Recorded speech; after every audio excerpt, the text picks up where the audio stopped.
No vídeo anterior, nós tratamos de concurso de crimes. Quando há vários crimes que são praticados, chama-se de concurso de crimes. Aqui vamos tratar de concurso de pessoas. Concurso, como já dissemos, é a convergência de várias pessoas para a prática de determinado crime. Vamos abordar aqui um pouco para a gente fazer a distinção bem do que seja um concurso de pessoas para o que seja crimes praticados por várias pessoas com autonomia, sem que um esteja interligado com o outro.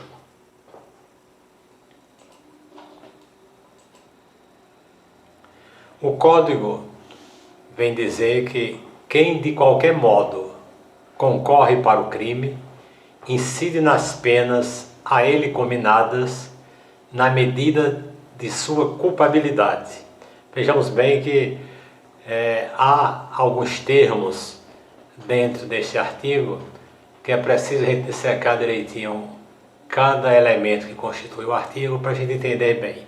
Quem de qualquer modo, essa é a primeira parte, quem de qualquer modo, ou seja, aqui não está dizendo se todos vão ter uma participação igual. Participou, seja com a maior efetividade, com menor efetividade, já está fazendo parte para o resultado do crime. Então, quem de qualquer modo concorre para o crime, ou seja, quem participa de qualquer forma, aqui não disse quem pratica o crime, mas quem concorre para o crime, aí incide nas penas a este cominadas. Ou seja, qualquer pessoa que participar para que o crime acontecesse, vai incorrer na mesma pena do crime que eles estavam querendo cometer ou que cometeram. Se parasse aqui, se o Código parasse aqui, a descrição desse artigo, então ficaria difícil saber quem teve uma maior ou uma menor participação. Mas o artigo continua dizendo na medida de sua culpabilidade.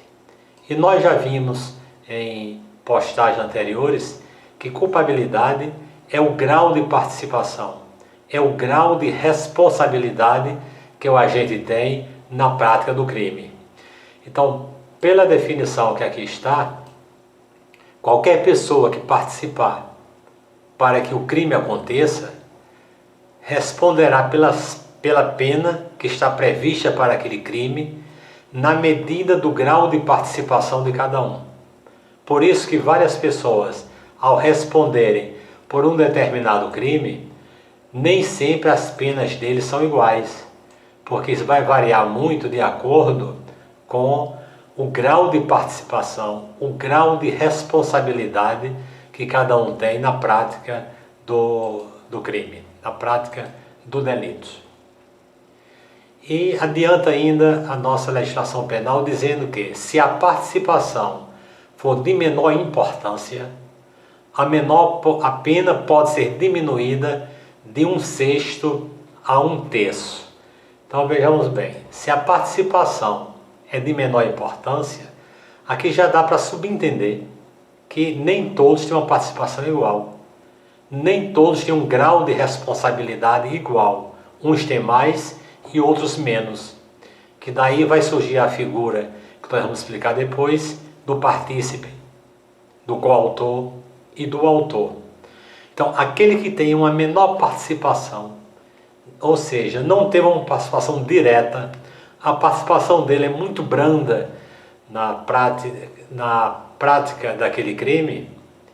Para esse que tem uma participação de pouca importância, de menor importância, a pena dele será a que foi atribuída ao crime, como se tivesse uma maior participação, e vai ser diminuída de 1/6 a 1/3. Então a pena será diminuída de 1/6 a 1/3. Se alguém, dentre os coautores, teve uma participação de pequena importância. Então veja que aqui, sem dizer diretamente, mas já fez uma distinção entre aquele que tem uma prática com maior efetividade, entre aquele que tenha uma menor participação.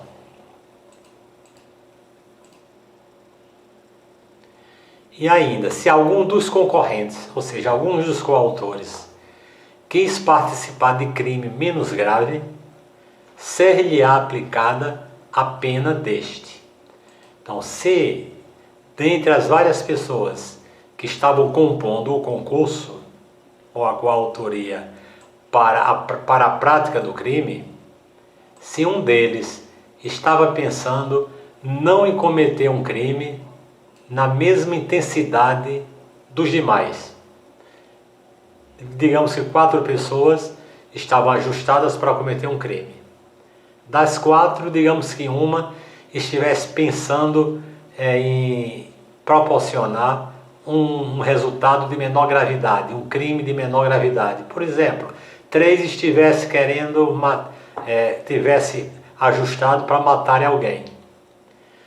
O quarto concorrente não tivesse sabendo dessa intenção que os outros tinham de matar, e que ele estava apenas com a intenção de provocar uma lesão corporal, ou seja, um resultado menos grave. Então, neste caso, será aplicada a ele a pena do crime menos grave, que é o que ele queria praticar. Então, se 3 queriam praticar um homicídio, e o quarto não sabia que os 3 queriam praticar o homicídio, e o quarto foi para lá apenas para cometer uma lesão corporal, e na hora da execução os outros 3, divergindo dele, resolvem praticar o homicídio. Então, este quarto agente responderá pela lesão corporal que ele queria cometer e não pelo crime de homicídio.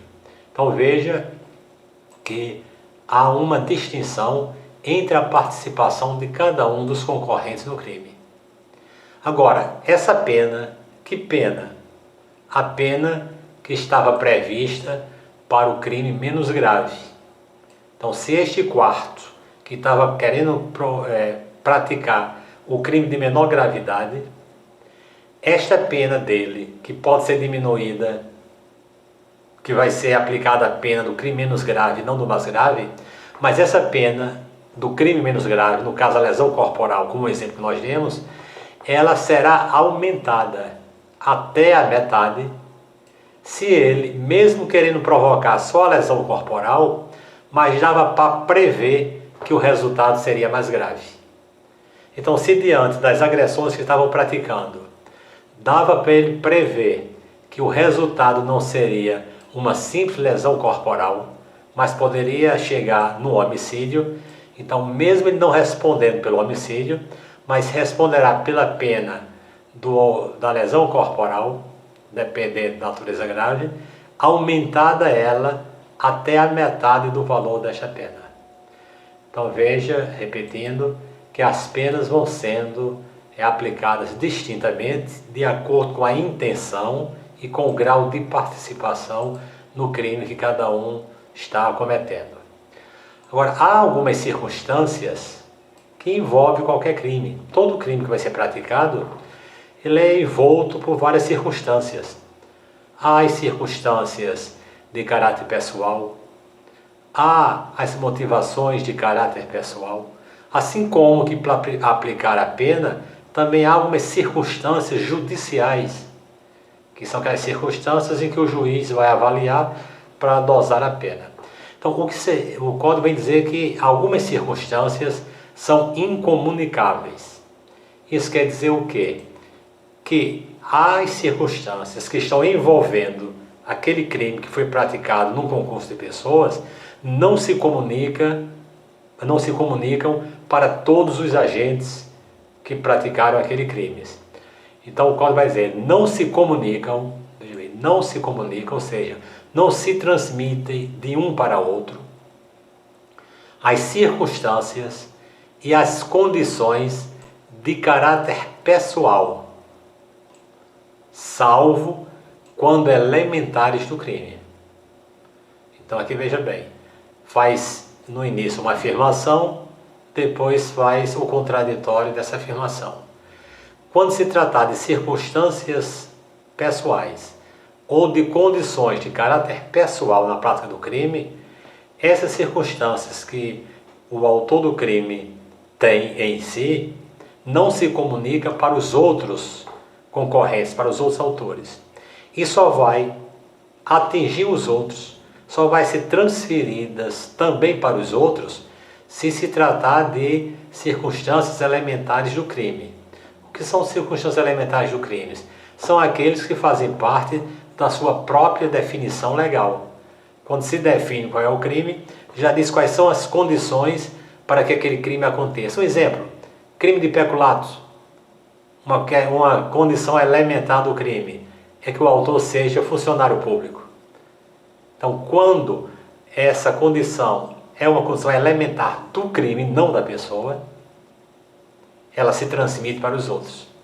Quando a condição é pessoal, aí ela não se transmite para os outros e fica apenas com aquele que praticou a conduta isoladamente. E fazendo a distinção entre o que é circunstância de caráter pessoal e condição de caráter pessoal, ambas não se transferindo, não contaminando os outros concorrentes, as circunstâncias de caráter pessoal trata-se de quê? De situações que envolvem o agente, mas não constitui elemento inerente à sua pessoa. É tudo aquilo que vem de fora, que envolve, que estão circundando a prática criminosa do agente, mas que não fazem parte da pessoa, não são inerentes à pessoa. Por exemplo, o motivo fútil, aquele motivo que não tem valor nenhum, ou seja, que não tem justificativa nenhuma. Alguém praticar um crime por uma simples discussão de futebol, um motivo irrelevante para a prática de um crime. Isso não é elementar do crime, porque o crime não vem definindo em sua constituição, seja a lesão corporal, seja o homicídio, o motivo fútil. O motivo fútil são circunstâncias que, utilizadas pelo autor, vão estar presentes na conduta do autor, mas que não faz parte, não é inerente à sua pessoa. E as condições de caráter pessoal, essas são qualidades inerentes à pessoa. Então, essas fazem parte da conduta da pessoa, da personalidade. Por exemplo, a maioridade. A maioridade, ela não está vindo de fora. Ela integra a própria constituição da pessoa. A pessoa é de menor. Então, se a pessoa, vamos dar aqui um exemplo. Uma pessoa de menor convida um de maior para juntos cometerem um crime. Há um concurso, o outro aceitou, o maior aceitou. Há um concurso de pessoas. Ambos vão praticar o mesmo crime. O autor principal era o menor. Digamos que o de maior apenas ajudou, auxiliou, participou, mas não foi o autor direto, o autor material. Então vejamos, o de menor, como já vimos em outros vídeos, ele é inimputável. Não pode responder penalmente. Ele responderá perante o Estatuto da Criança e do Adolescente.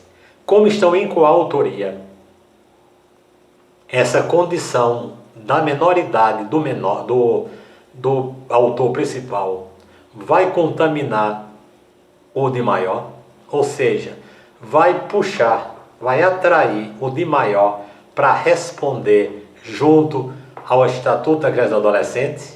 Não, porque é uma condição de caráter pessoal e esta não se atinge os demais autores do crime. A reincidência.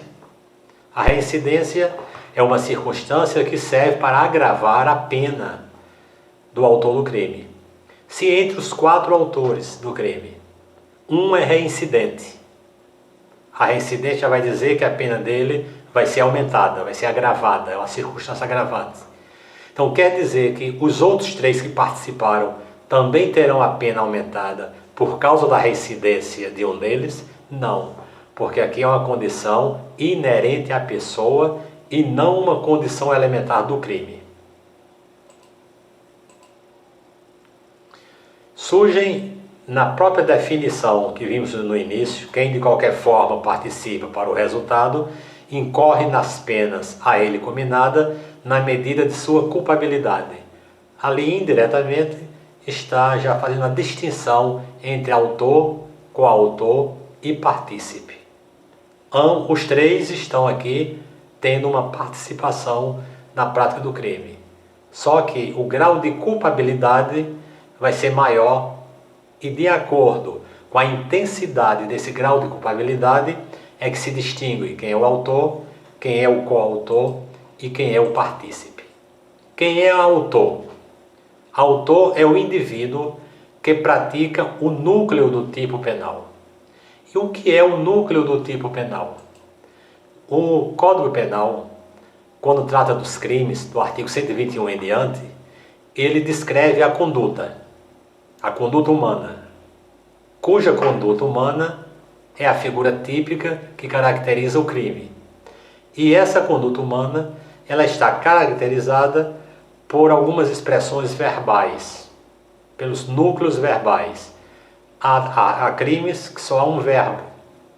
Há crimes que há vários verbos, como os crimes complexos, como conduzir, portar, guardar, plantar, vender, tudo dentro de um mesmo artigo.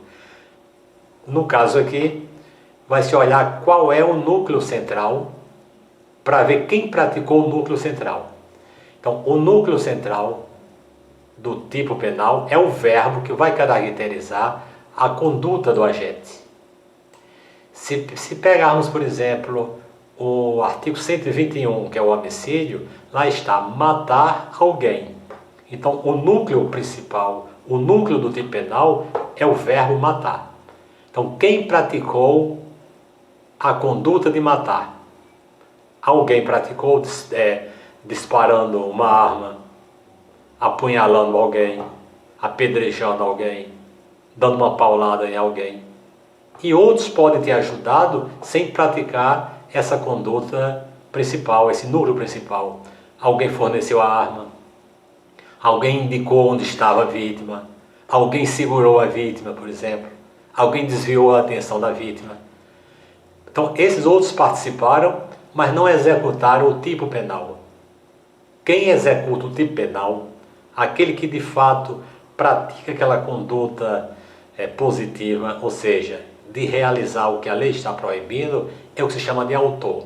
É o que disparou a arma, é o que apunhalou, é o que esfaqueou, é o que apedrejou, é o que incendiou. É aquele que fez o núcleo do artigo, é o que chama-se de autor, que é o principal, que é também o autor material do crime.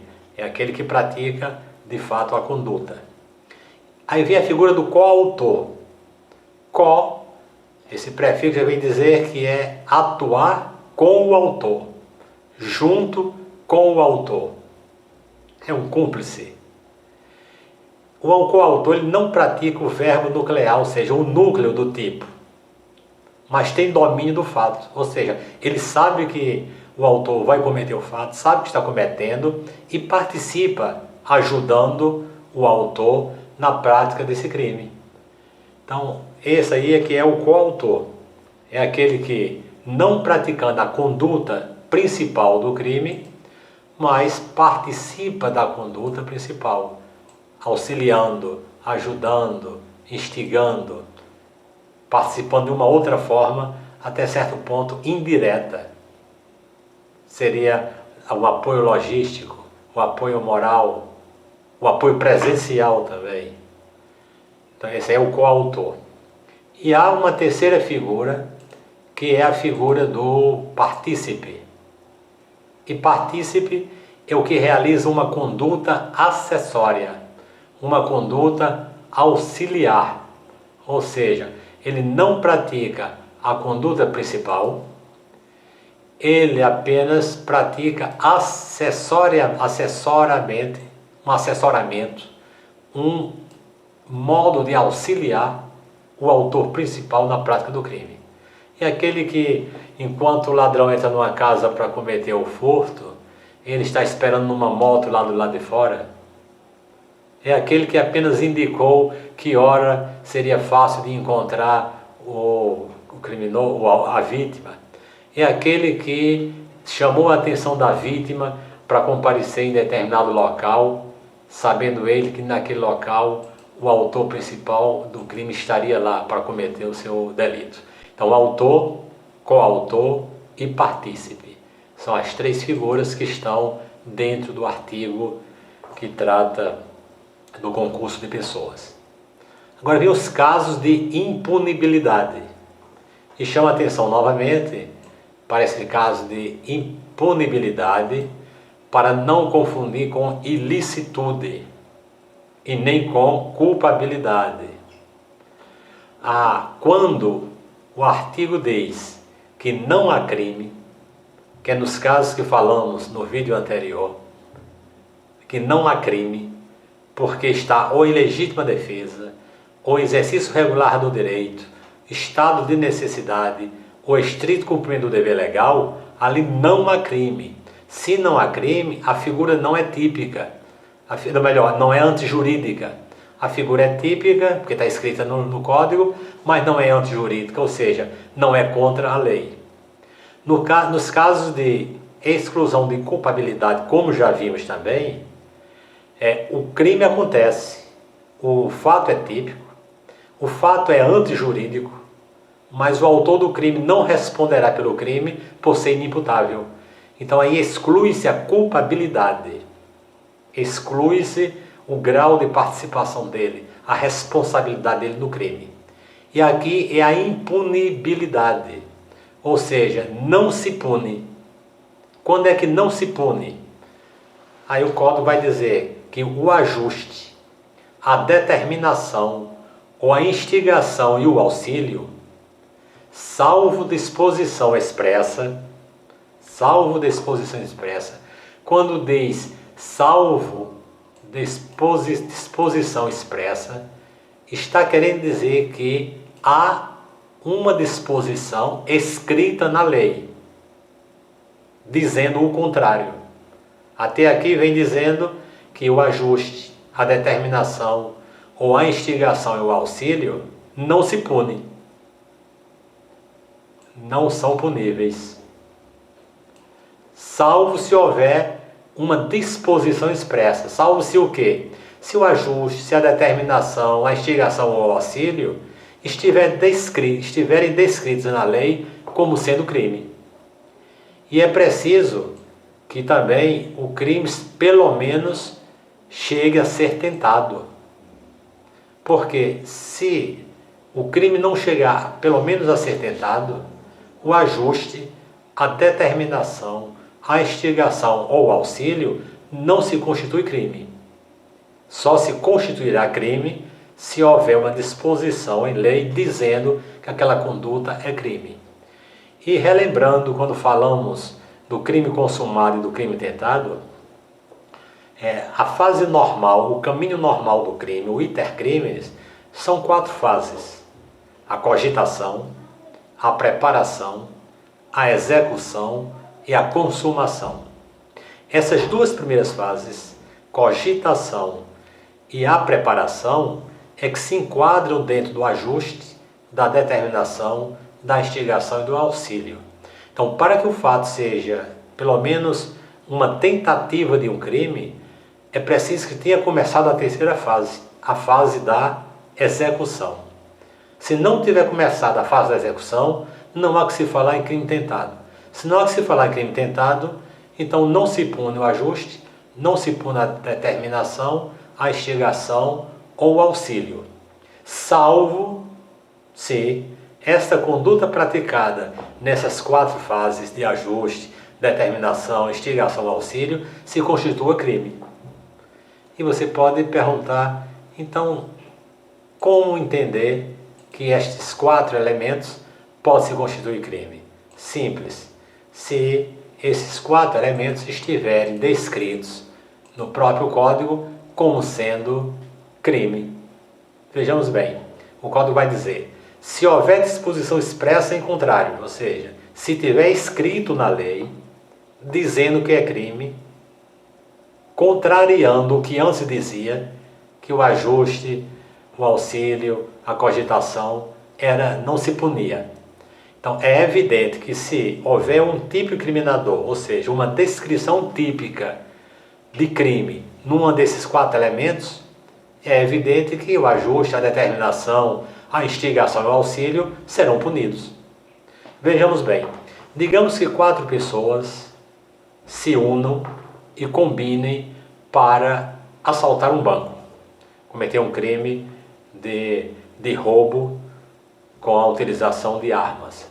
É o que na gíria policial chama-se de assalto, que é o roubo qualificado pelo uso de arma.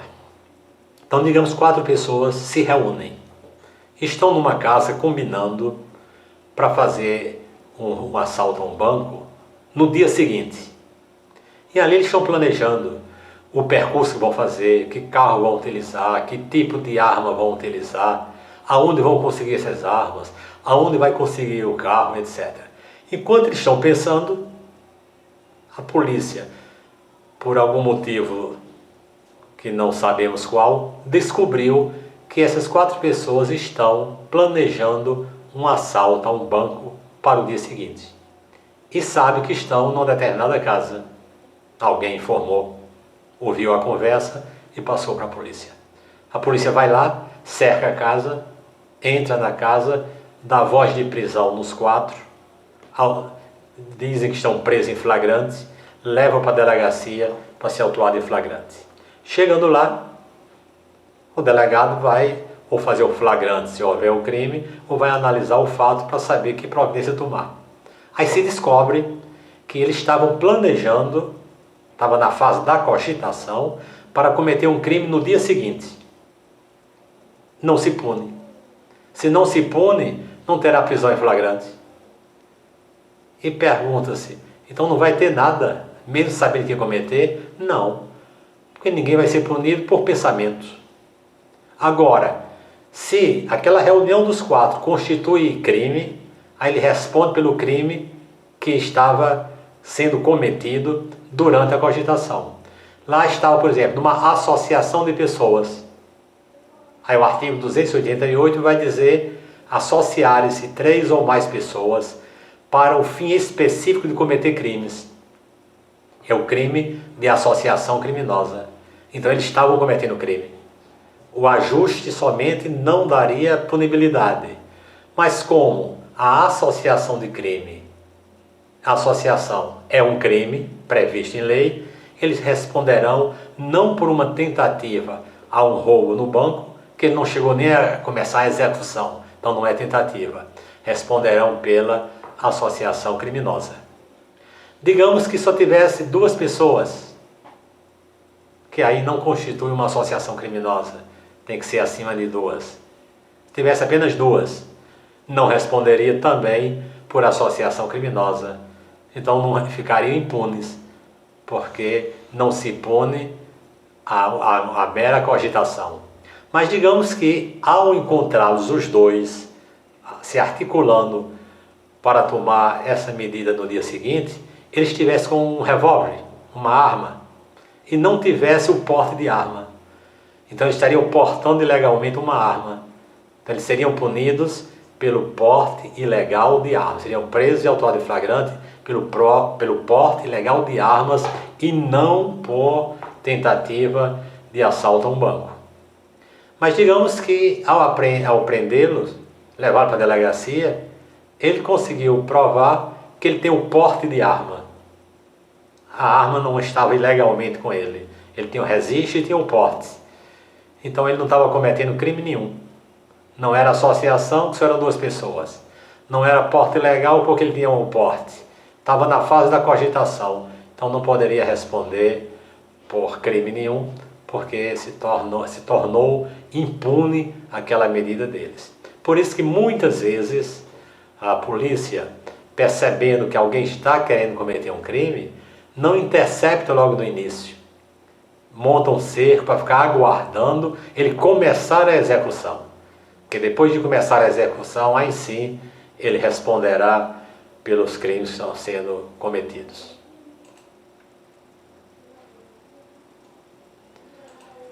E reforçando, somente existe a tentativa quando inicia a terceira fase, ou seja, quando começa a execução. Quando começa a execução. Enquanto não começar a execução, o crime não começou ainda a acontecer. E para ser tentativa, é preciso que comece nos atos executórios, ou seja, na execução, e o crime não venha a se consumar por circunstâncias alheias à vontade do agente. Ou seja, começou a prática do crime, mas algo ou alguém atrapalhou e impediu que o crime se consumasse. Aí foi tentativa. Então, nessa tentativa, ele responderá pelo crime na forma tentada e em concurso de pessoas, que a pena aumenta-se também. Há uma figura também chamada de autoria colateral. O que é a autoria colateral? É quando dois agentes, ou até mais, concorrem para o mesmo resultado, porém um desconhece a vontade do outro. Então veja bem, duas pessoas estão querendo cometer um crime, mas um não sabe que o outro está querendo cometer. Por exemplo, digamos que alguém esteja querendo praticar uma lesão corporal contra o indivíduo A e vai planejar onde vai encontrá-lo, vai montar uma emboscada se for o caso, vai esperar ele no caminho de casa e ele arma o cerco para o local onde ele vai esperar a sua vítima. Coincidentemente, uma outra pessoa tinha o mesmo pensamento, porque também era desafeto dessa pretensa vítima, e resolveu também montar um cerco para pegar a vítima no percurso de casa, que ele já sabia qual era o horário que ele voltava para casa. Isso, os dois fazendo, que é uma coincidência muito grande, mas pode acontecer, é tanto que a lei prevê essa hipótese. E os dois estão intocados, sem um ver o outro, para cometer essa lesão corporal. E a vítima aparece, e os dois começam no espancamento. Eles não estavam num concurso de pessoa, na forma mais pura do concurso de pessoas. Porque para ser concurso de pessoa, é preciso que haja uma vontade convergente para o fato. E ali os dois não haviam combinado. Não houve um ajuste entre eles. Então, os dois, nesse caso, não responderão por concurso de pessoas, porque a vontade não estava ajustada, mas eles responderão aqui individualmente por crimes autônomos, porque aqui não há concurso. Então, cada um responde pelo crime que praticou na forma isolada. Se foi lesão corporal, os dois vão responder individualmente por lesão corporal, com penas autônomas da lesão corporal para cada um deles. Há algumas teorias que regem o assunto do concurso de pessoas. Há, por exemplo, a teoria pluralista, mas eu não vou tratar aqui das teorias que o nosso Código Penal não adota. No Brasil, para o concurso de pessoas, se adota a teoria monista. Teoria monista. Monista vem de um. Ou seja, é a regra do ordenamento jurídico brasileiro, onde todos os autores, coautores e partícipes respondem pelo mesmo crime. Doutrinariamente, há uma distinção entre autor, coautor e partícipe para efeito da responsabilização e da aplicação da pena em cada um. Mas para efeito da tipificação e da pena atribuída ao crime, não há distinção. Todos vão responder pelo mesmo crime. todos são autores. A figura de coautor e partícipe aqui já não importa tanto. Quem participou de qualquer forma vai responder pelo mesmo crime na medida da culpabilidade de cada um. Então todos são autores, apenas um com maior ou menor participação.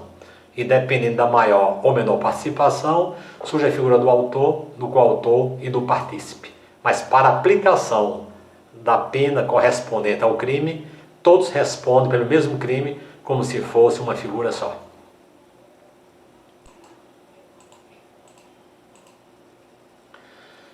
Concluindo, fazendo um resumo, quais são os requisitos do concurso de pessoas? Para que a junção de várias pessoas na prática de crime seja considerado concurso de crime, o primeiro requisito, pluralidade de condutas, ou seja, várias pessoas que estão participando do crime. Mas eu detalharei um pouco melhor ainda. Segundo, a relevância causal entre as ações. Terceiro, um liame subjetivo entre os agentes. Ou seja, subjetivo é aquilo que está na vontade interior de cada um, que pode variar aí de pessoa para pessoa. E o quarto elemento, a identidade do fato. Então, para resumir agora, vamos ver o que é cada um desses. A pluralidade de condutas. Pluralidade, o termo já diz que são várias condutas, não é uma só. Então são vários indivíduos praticando o mesmo crime. Então cada indivíduo pratica certo ato a fim de alcançar o objetivo criminoso. Todos vão ter uma participação. Há aí uma diferença, uma distinção, uma distribuição de tarefas entre os 4, os 5, os 6, entre os tantos que vão praticar o crime. Então isso aí está na pluralidade da conduta. Há uma divisão de tarefas que será necessária para a execução do crime. Um vai dizer, eu efetuo os disparos. O outro vai dizer, eu me encarrego de comprar arma. O outro vai dizer, eu me encarrego de fornecer o carro. O outro vai dizer, eu me encarrego de despistar a vítima. Então cada um vai ter uma conduta para, somando as condutas de todos, haver aí o resultado esperado do crime. O segundo elemento, ou o segundo requisito, é a relevância causal entre as ações. Ou seja, as condutas devem estar ligadas de modo a complementarem-se no sentido da consumação do crime. Ou seja, eles não estão agindo isoladamente. A conduta de um está ligada à conduta do outro. Pode ser um complemento da conduta do outro, pode ser um auxílio na conduta do outro, pode ser a continuidade da conduta do outro, contanto que as condutas estejam ligadas entre si para que o resultado aconteça. O terceiro elemento é um liame subjetivo entre os agentes. Liame aqui é um elo. É um elo de caráter subjetivo, ou seja, de caráter intrínseco, individual, pertencente a cada um. Então deve haver uma ligação entre as vontades dos agentes, entre as condutas no concurso de pessoas. Então são previamente combinadas, ou seja, não acontecem instantaneamente, por acaso, inopinadamente. Planeja-se antes. Então combina-se antes essas condutas. E não pode fugir do acordado. Eles têm que ajustar o que querem praticar e ir praticar aquilo que acordaram. Se as 4 pessoas combinam em furtar um veículo, os 4 têm que irem executarem o furto do veículo. Se na hora um resolve atirar no dono do veículo, o que não estava combinado, os outros 3 que não combinaram isso não vão responder por essa atitude. Os outros 3 responderão pelo furto e o que disparou vai responder pela tentativa de homicídio ou pelo homicídio. ou pelo latrocínio, no caso aqui seria um latrocínio. Então é preciso que a prática seja daquilo que foi combinado, configurando, portanto, um desígnio comum. Mesmo cada um tendo a sua participação, é como se todos estivessem tendo uma única participação, porque está agindo tudo em comum, de acordo com o que foi acordado. E o quarto ponto é a identidade do fato, ou seja, a pluralidade de pessoas, que é configurada no concurso de pessoas, deve ter suas condutas direcionadas para a prática do mesmo crime. As condutas devem se direcionar ao mesmo ato criminoso.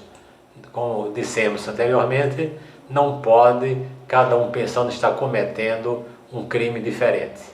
Todos estão para praticar a mesma conduta. Isso aí é a identidade do fato.